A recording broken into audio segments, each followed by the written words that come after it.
오늘 제목이 약간 이제 억가를 이기는 힘 이렇게 했는데, 담임 목사님은 언약 전쟁, 뭔가 좀 거룩한 제목을 다셔가지고 좀 부담이 됐지만은, 그래도 여러분들과 어떤 코드를 좀 맞추려는 의미에서 이렇게 지어봤습니다. 이제 어른들 분 중에서는 이제 좀 억가가 뭔가 그런 생각이 들 수도 있는데, 이 말이 익숙하지 않은 분들은 잘 모를 수 있으니까 좀 짚고 넘어가자면은, 쉽게 말하면은 억지로 이제 누명을 쓰는 거죠. 좀 억지로 깐다, 비판한다, 그런 의미로 볼 수가 있습니다. 장원영이라고 있어요. 아시죠? 아이돌 중에 저희 막내딸도 너무 좋아하는데, 딸기를 두 손으로 이렇게 먹어가지고 사람들로부터 이쁜 척한다고 굉장히 큰 비난을 받고, 근데 제가 볼 때는 그냥 예뻐요. 두 손으로 먹든지 한 손으로 먹든지 발로 먹어도 예쁠 것 같은데, 괜히 사람들이 좀 시비를 거는 그런 느낌이 들죠. 그럴 때 우리가 억가당한다, 그런 얘기를 합니다. 좀 넓게 보면은, 이제 좁게 보면은 누명을 쓰거나 별일 아닌 거 가지고 비판을 당하거나 왕따를 당하거나 그럴 때 이제 쓰는 용어고, 좀 넓게 보면 나름 열심히 사는데 뭔가 노력은 하는데 일이 잘 안 풀릴 때, 내 뜻대로 안 될 때, 그럴 때 억한 심정이 들고 뭔가 억울하고 답답하고 그럴 때 세상이 나를 억가한다, 그런 말을 씁니다. 여러분들도 이제 살아가면 그런 경험들을 많이 하게 될 거예요. 좁게는 아르바이트 사장님이 별일 아닌 거 가지고 막 면박을 주고 화를 내실 수도 있고, 또 학교에서 친구들 사이에서 작은 오해로 비난받을 수도 있고, 아니면 정말 열심히 준비했던 어떤 프로젝트가 잘못돼서 괴롭고 힘들고 그런 경우들이 분명 있을 겁니다. 저도 이제 목사로 살다 보니까, 일종의 목사도 감정 노동자예요. 왜냐하면 이제 여러 성도님들을 상대하고 여러 일들을 겪을 때, 이제 목사니까 웬만하면 참아야 되고 이해해야 되고 받아줘야 되는 일들이 많죠. 그런 사례를 일일이 다 얘기하면 밤새울 수 있지만은 몇 가지만 얘기해 보자면은, 제가 예전에 어떤 교회에서 새벽에 기도할 때 있었던 일인데, 어떤 젊은 집사님이 큰 소리로 막 기도를 하셨어요. 뭔가 진짜 억까 당하는 일이 있으셨는지 막 큰 소리로 기도하는데, 할아버지 장로님 한 분이 그게 좀 귀에 거슬리셨는지 가서 좀 조용히 기도해라 이렇게 한마디 하셨는데, 이분이 뭔가 화가 나 있으셨는지 그 장로님하고 이제 시비가 붙은 거죠. 그래서 막 멱살을 잡고 서로 막, 그래서 제가 교육자로서 지켜만 보고만 있을 수 없잖아요. 그래도 할아버지 다칠 수도 있으니까 가서 제가 이제 젊은 그 집사님을 붙들고 막 참으시라고 이렇게 하다가 그분이 탁 걸려 넘어졌어요. 근데 이제 그 뒤에 이제 제가 장로니까 힘이 있으니까 편들고, 이 젊은 집사는 힘이 없으니까 폭력을 썼다 이러면서 이제 교회 막 성도님들 사이에 막 소문이 퍼지고 막 저를 해고시켜라 하고 막 일이 많았습니다. 억울하죠. 뭔가 답답하고. 근데 어쨌든 담임 목사님이 저보고 가서 사과를 하라고 해서 제가 가서 사과를 하고 했는데, 이런 사례들이 많죠. 힘든 일들이 많습니다.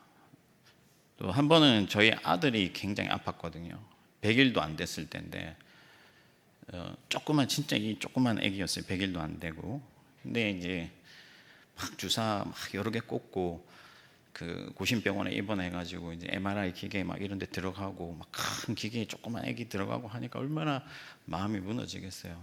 그래서 이제 교회에서 집사님들 뵐 때마다 좀 기도 좀 해주십시오 이렇게 했는데, 어떤 분이 저한테 애기가 아픈 게 유세냐 하면서, 교육자가 얼마나 기도를 안 하면 애가 아프냐 하면서 회개하라고 막 그러시는 거예요. 그래서 제가 마음이 너무 상했죠. 사실은 좀 힘들었습니다.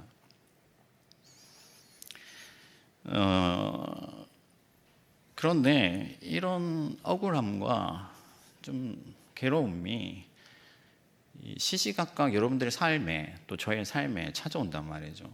지금 당장 좋을 수 있지만 또 언제 이런 일들을 겪게 될지 모르죠. 그런데 꼭 사람들 사이에서만 이런 일이 일어나는 것이 아니라 우리가 예수 그리스도를 따르고자 할 때, 주님 앞에서 진실하게 믿음을 지키면서 살아가고자 할 때 사탄의 세력이 또 우리를 가만히 두질 않거든요. 예수님께서 우리가 복도 받지만 고난도, 박해도 함께 받는다고 말씀을 하셨잖아요. 그래서 로마서 8장 36절에 보면 우리가 종일 주를 위하여 죽임을 당하게 되며 도살당할 양같이 되었다. 그러니까 주님을 따르고 주님을 위하여 복음을 전하고 진실하게 힘써 살았는데 세상으로부터 괴롭힘을 당하고 막 박해를 당하고, 그래서 나중에 바울이 다른 성경에 보면은 내가 살 소망마저 끊어졌다. 그러니까 주님을 위해서 사는 것이 기쁘고 복이지만은 박해도 있고 고난도 따르기 때문에 삶의 소망까지 끊어지고 정말 차라리 죽는 게 낫겠다 싶은 그런 순간도 있었다 하는 거예요. 여러분, 모세도 이스라엘 백성들을 광야에 이끌고 가서 정말 힘든 일 많이 당했죠. 막 모세를 돌로 쳐 죽이려고 하고, 물이 없다, 막 고기가 없다, 덥다, 춥다, 막 온갖 불평을 하니까 모세도 하나님께 기도하면서 차라리 제 생명을 거두어 주십시오, 그렇게 기도할 정도로 힘든 일이 많았다, 벅찬 상황이 많았다는 거죠. 그러면 여러분, 세상에서는 이런 억가를 당할 때 어떻게 하라고 가르치냐면은 가장 먼저가 이제 무시하라 하는 거죠. 신경 쓰지 마라, 무시해, 네 갈 길 가. 약간은 좀 이기적인 그런 태도를 요구합니다. 다른 하나는 멘탈 관리예요. 그러니까 운동을 하든지 취미 생활을 하든지 스트레스를 받지 마라, 스트레스를 잘 관리해야 된다, 뭐 그런 얘기를 하는 거죠. 또 어떤 사람들은 제가 실제로 들은 얘기이기도 한데, 잘못한 거 있으면 반성하고 잘못한 거 없으면 그냥 흘려보내라, 이런 충고들이 많죠. 이런 충고들이 뭐 훌륭한 답이 될 수도 있습니다. 실용적일 때도 있는데, 그런데 이게 쉽냐, 마음대로 되느냐, 그렇지 않다는 거예요. 여러분, 아파서 병원에 가면은 보통 선생님들이 무슨 얘기 하냐면 스트레스 받지 마세요, 이런 얘기 많이 합니다. 많이 들어보셨을 거예요. 저도 여러 번 들어봤습니다. 근데 그게 쉬우냐? 쉽지 않아요, 여러분.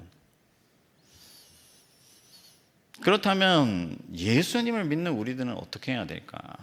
멘탈 관리를 잘 해야 될까? 여러분, 성경을 보면은요, 성경의 사람들이 다 그렇게 살았어요. 힘들게 살았습니다. 억울함을 당하고 누명을 쓰고 괴롭힘을 당했습니다.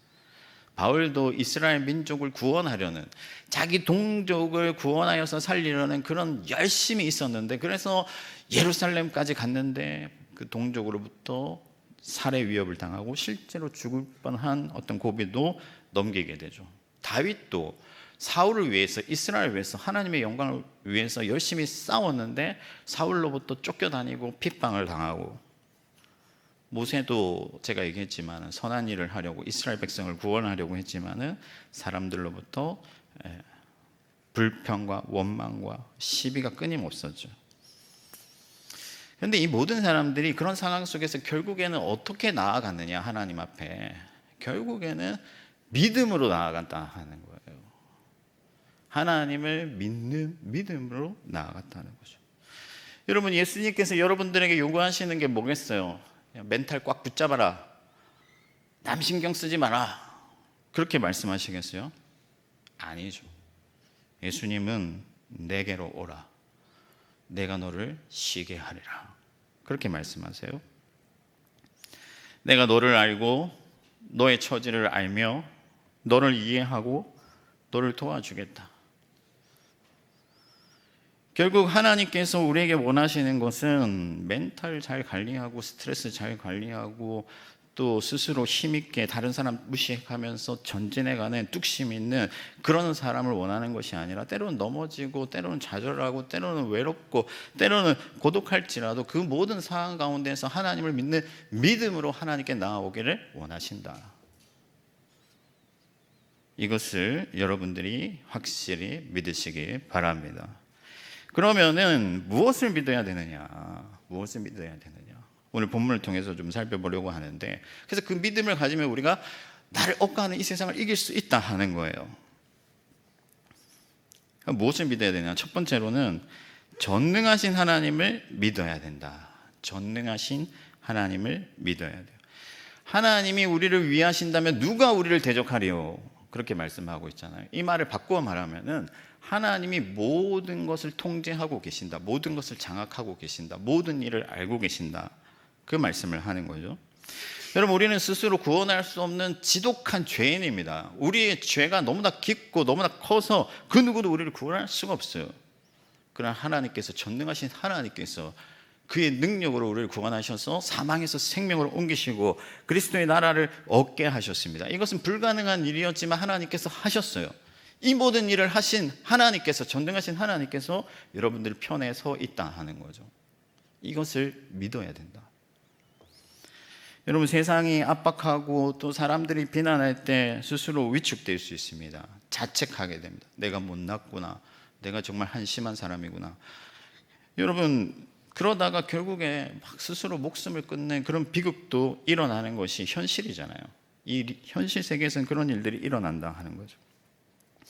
결국에는 그런 일이 일어나게 되는 이유가 뭐냐면은 이 어떤 세상 외부로부터 오는 그 압박, 그 힘을 견디기가 어려운 거예요. 이길 힘이 없는 거죠.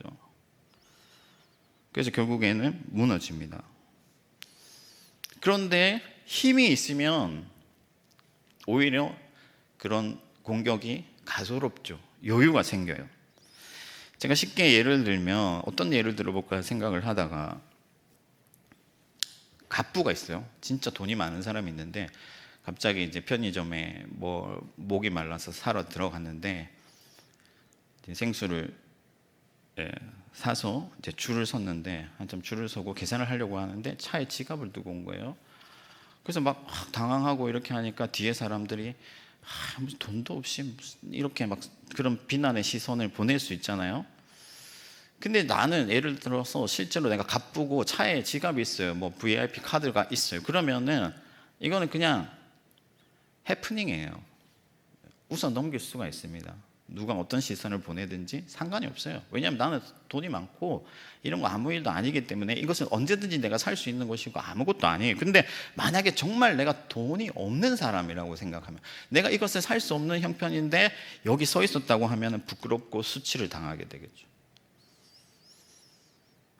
그래서 여러분, 우리가 약할 때 강함 되시는 하나님을 의지해야 이런 세상의 억지스러운 비난과 비판과 어떤 모함을 이길 힘을 가지게 된다 하는 것이죠. 여러분, 안전한 통제력이라고 하는데, 우리가 이 땅에서 살아가면서 안정감을 느끼는 것은 내가 모든 것을 컨트롤할 수 있다는 그런 어떤 통제력을 가질 때예요. 근데 이 통제력이 나에게 없어. 누구에게 있느냐? 바로 우리 하나님께 있다는 거예요. 아멘이십니까? 여러분들이 좋은 대학 가서 뭐 학벌이 좋고 여러분들이 좋은 직장에 들어가서 월급이 많고 그래서 여러분들의 인생을 장악할 수 있는 게 아니에요. 그 누구도 내일을 감당할 수가 없습니다. 보장할 수도 없고, 그것을 감당할 수 있는 분은 하나님 한 분뿐이시다 하는 거죠. 그래서 여러분, 하나님의 장악력과 하나님의 통제력을 온전히 믿어야 돼요. 하나님의 섭리가 미치지 않은 영역이 아무 곳에도 없다는 겁니다. 여러분, 아르바이트 사장님이 이유 없이 나를 면박하고 나를 힘들게 한다, 하나님이 모르시느냐? 아니에요. 다 알고 계세요.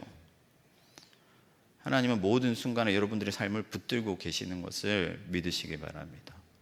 그것은 하나님이 관심 없는 일, 하나님의 어떤 통제력 밖에 있는 일이 될 수 없다 하는 것이죠.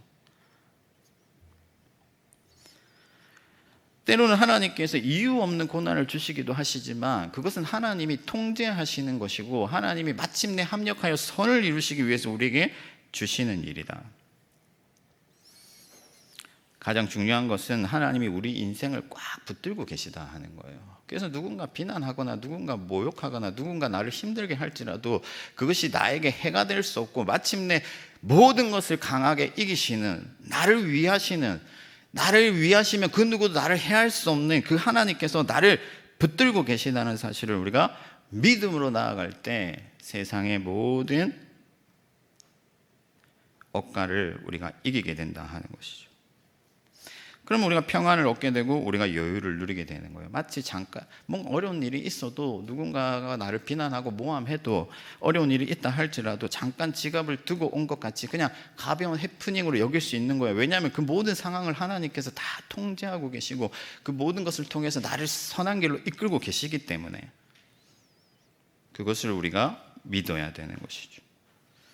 저와 여러분들이 열면 닫을 자가 없고 닫으면 열 자가 없는 그 하나님이 여러분들의 능력이 되신다는 사실을 믿고, 지금 여러분들이 때로는 뭐 어렵고 힘들고 내 뜻대로 일이 잘 안 풀리고 고난을 당하고 있다고 할지라도 그것이 나를 잠정적으로 결론적으로 힘들게 할 수가 없고 마침내 나를 승리하게 하시는 그 하나님을 믿으며 세상을 이기며 나아가야 된다는 것이죠. 저와 여러분들이 그 믿음으로 다시 한번 세상으로 나아가서 그 모든 비난과 비판과 나를 힘들게 하는 모든 어려움들을 이기고 승리하게 되시기를 주님의 이름으로 축원합니다. 두 번째는 하나님의 사랑을 믿어야 된다는 거죠. 아무리 하나님이 능력이 많으신 분이라 할지라도 그 능력이 내게로 향할 것인가 하는 것은 하나님의 사랑에 달려 있는 거예요. 사랑하는 사람을 위해서 여러분들을 희생하는 거죠. 오늘 우리가 하나님의 사랑을 확인할 때 하나님이 나를 위해 일하실 것을 우리가 굳게 믿게 되는데, 사랑을 어떻게 확인할 수 있느냐? 로마서 8장 32절 우리가 읽은 말씀을 보면 자기 아들을 아끼지 아니하시고 모든 사람을 위하여 내어주시니가 어찌 다른 것들을 아끼겠느냐? 그래서 하나님이 여러분들을 위해서 자기 아들도 아끼지 않았기 때문에 모든 것을 주실 만큼 여러분들을 사랑한다 하는 거예요. 예수님께서도 사람이 친구를 위하여 자기 목숨을 버리면 이보다 더 큰 사랑이 없다고 말씀하셨어요. 하나님이 여러분들을 위해서, 여러분들의 인생을 위해서, 여러분들의 구원을 위해서 자기 아들을 내어주셨기 때문에 우리가 그 아들을 믿고 경험할 때마다 하나님의 사랑을 경험하게 되고, 아, 하나님이 나를 사랑하시는구나 하는 것을 믿게 된다는 것이죠. 여러분, 우리가 뭐 왕따를 당했다 예를 들어서, 그럴 때 우리가 정말 괴로운 이유는 뭐냐면은 근본적인 이유는 사랑받지 못하는 거거든요. 사람들은 사랑을 받고 살아야 돼요. 사랑받지 못하면 배척당했다는 그 느낌을 받게 되면 고립되고 외롭고 고독하고, 그래서 결국에는 살아갈 힘을 잃어버리게 됩니다.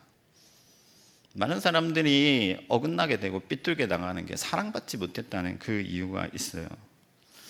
메슬로우라는 철학자는 인간의 어떤 기본적 욕구의 3단계를 사회적 욕구로 봤는데, 이 사회적 욕구라는 게 뭐냐면 결국에는 소속되고 사랑받고 어떤 한 무리에 속해 있게 되고 이런 것을 말하는 거죠. 이게 왜 그러냐면 하나님께서 인간을 처음 창조하실 때 관계적 존재로 창조하셨기 때문에, 하나님의 사랑받는, 그리고 남자와 여자가 서로 사랑하는 그런 사랑의 관계 속에서 창조하셨기 때문에 이 관계에서 온전함을 누리지 못하면 사람은 결국 슬퍼지게 되고 우울해지게 되고 무너지게 되는 것이죠. 근데 여러분, 세상에서 살아가다 보면요, 사람들로부터 배척당하는 일을 피할 수 있느냐? 모든 사람에게 사랑받을 수 있느냐? 없어요. 아무리 착하고 아무리 성격 좋고 아무리 잘났어도 모든 사람의 사랑을 받을 수 없어요. 누군가는 또 나를 배척하고 나를 힘들게 하고 모함하고 그런 일들이 생길 수밖에 없습니다. 그렇기 때문에 우리가 충만한 하나님의 사랑을 경험하지 않으면 결국에 우리도 결핍되고 고립되고 외로워지고 우울해지는 거죠. 그래서 하나님의 사랑을 충만하게 경험해야 되는데, 사랑이라는 것은 단순한 감정이 아니죠. 하나님의 감정을 우리가 느낄 수도 없잖아요. 그럼 우리가 그 사랑을 어떻게 경험할 수 있느냐? 이 하이데거라는 사람이 사랑을 어떻게 정의했냐면은, 사랑은 상대방이 자기의 이익보다 나를 우선하는 것을 경험할 때 실존하게 된다, 이렇게 얘기를 했습니다. 그러니까 상대방이 자기의 유익이나 자기의 어떤 그런 것보다도 나를 먼저 생각하고 나를 위해서 희생하고 하는 것을 경험할 때 그 사랑이 실존하게 된다 하는 거죠. 결국에는 아들 그리스도 예수가 나를 위해서 죽으신 그 십자가의 사건이 내 마음에 깊이 각인되고 새겨질 때 우리는 하나님의 사랑을 충만하게 느끼게 된다 하는 거예요. 하나님께서 뭐 먹고 싶은 거 있는데 갑자기 용돈이 생기게 해주셨다든지 뭐 그런 것도 가끔씩 하나님 감사합니다 하면서 사랑을 느낄 수가 있겠지만, 그런 것들로는 피상적이고 결국에는 하나님 그분이 독생자 예수 그리스도를 날 위해 십자가에 못 박으시고 그분의 죽으심과 그분의 부활을 통해서 나를 구원하시고 자기 것으로 삼으셨다는 그 사건을 우리가 경험해야 된다는 거예요. 오늘 우리가 이 자리에 예배에 모인 이유도 바로 그 사건을 경험하기 위한 거예요. 여러분들 왜 이 자리에 나오셨습니까? 교회 안 가면 부모님이 야단치시기 때문에, 교회 안 가면 뭔가 허전하기 때문에, 교회 안 가면 천국 못 갈 것 같아서 아니에요. 이곳에 하나님의 구원이 있고 그 구원을 경험한 사람들이 함께 예배함이 있기 때문이죠. 그래서 여러분들 삶 가운데서 십자가 찬양이나 그리스도 예수를 높이는 그런 찬양들을 늘 듣고 또 함께 부르고 경험하고, 또 하나님의 말씀, 예수 그리스도를 날 위해 주신 그 말씀들을 마음에 새기고 묵상하고 그렇게 살면 그 사건이 성령 안에서 우리가 경험되게 될 때 우리는 충만한 하나님의 사랑을 느끼게 되고, 그러면 기쁨이 차오르고 힘이 생기고 살아갈 어떤 능력을 얻게 되는 거예요. 사랑받고 있기 때문에. 아멘이십니까? 그렇지 않으면 여러분 세상에서 그만한 사랑을 여러분들에게 줄 사람들이 없다 하는 거예요. 부모님 여러분들 사랑하죠? 그럼 부모님이 평생 살아가실 수 없고, 또 여러분들 좋은 뭐 배우자, 좋은 남자친구, 여자친구 있겠지만 상황이 또 어떻게 사람을 만들어갈지 모르죠. 그러나 하나님은 영원토록 여러분들을 사랑하시고 충만하게 사랑하시기 때문에 그 사랑을 붙들고 살면 그 사랑 안에서 기쁨을 누리고 살아갈 힘을 얻게 된다 하는 거예요. 누군가 나를 배척하고 누군가 나를 미워하고 누군가 나를 싫어한다 할지라도 거기에 좌절하거나 거기에 매이거나 거기에 넘어지지 아니하고 하나님의 사랑을 붙들고 살아갈 수 있게 된다 하는 거죠. 저와 여러분들이 그 사랑 안에서 충만한 힘을 얻어서 기쁨으로 살아가게 되기를 주님의 이름으로 축원합니다. 마지막 세 번째는 그 사랑의 신실함을 믿어야 된다는 거죠. 우리가 한번 사랑을 느끼고 경험했다 할지라도 그 사랑이 언제 어떻게 변하게 될지 모르잖아요. 때때로 여러분 힘든 일 경험하실 때 정말 하나님이 나를 사랑하시긴 하실까 이런 생각 할 때가 있잖아요. 솔직히 우리가 왜 이런 일들이 자꾸만 생길까? 하나님 나를 사랑하긴 하시는 걸까? 나를 잊으셨나? 내가 정말 예배 제대로 못하고 하나님 잘 못 섬겨서 나를 지우셨나? 이런 생각들을 하게 되는데, 그러나 오늘 말씀에서 뭐라고 말씀하냐면은 내가 확신하노니, 바울이 성령 안에서 확신하건대 사망이나 생명이나 천사들이나 권세자들이나 다른 어떤 피조물이라도 우리를 그리스도 예수 안에 있는 하나님의 사랑에서 끊을 수가 없느니라. 여러분 세상의 모든 것은 가변적이에요. 가변적이라는 것은 변할 가능성을 가지고 있다는 거죠. 젊음도 변하고 재물도 변하고 돈도 있다가도 없고, 여러분 그 소중했던 친구들도 변해요.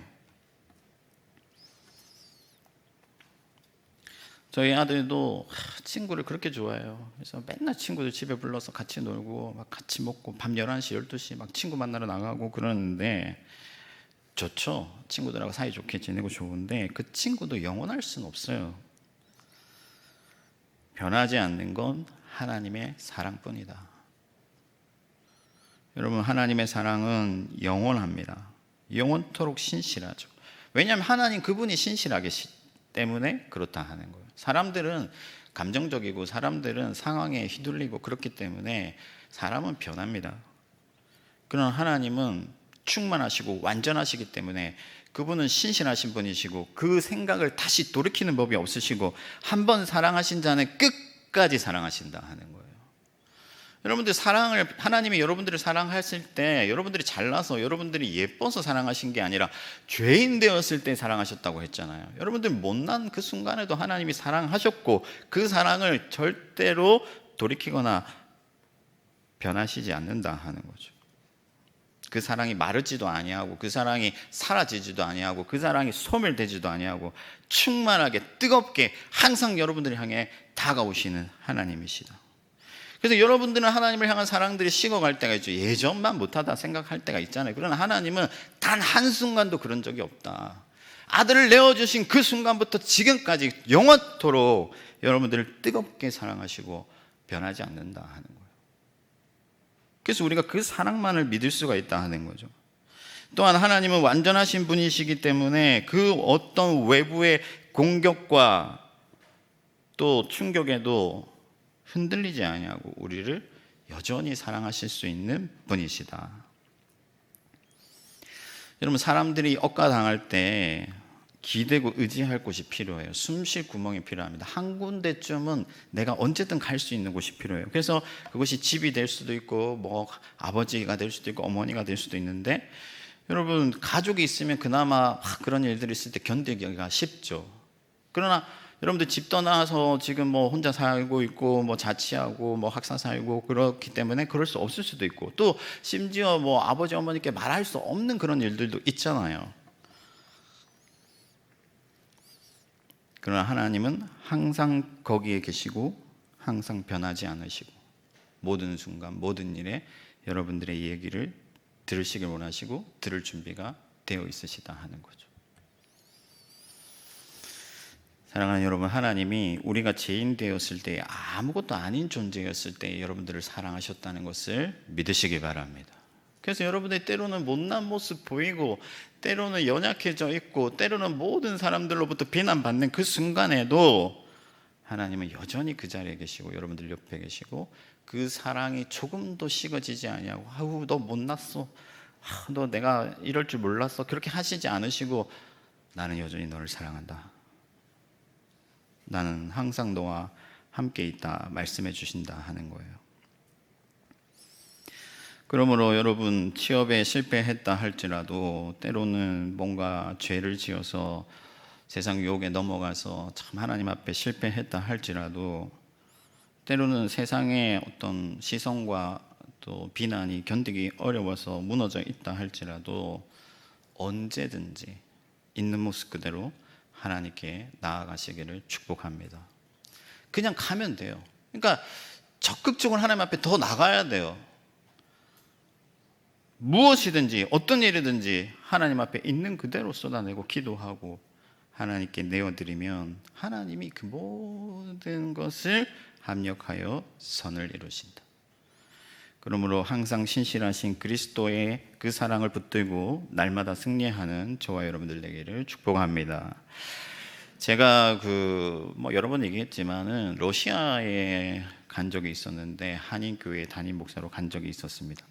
러시아에서 어떤 와달라는 콜링이 있었을 때 제가 두 가지 부담이 있었습니다. 하나는 육신적인 부담이고 하나는 거룩한 부담인데, 육신적인 부담은 뭐냐면은 우리 아이들이 그때 어렸거든요.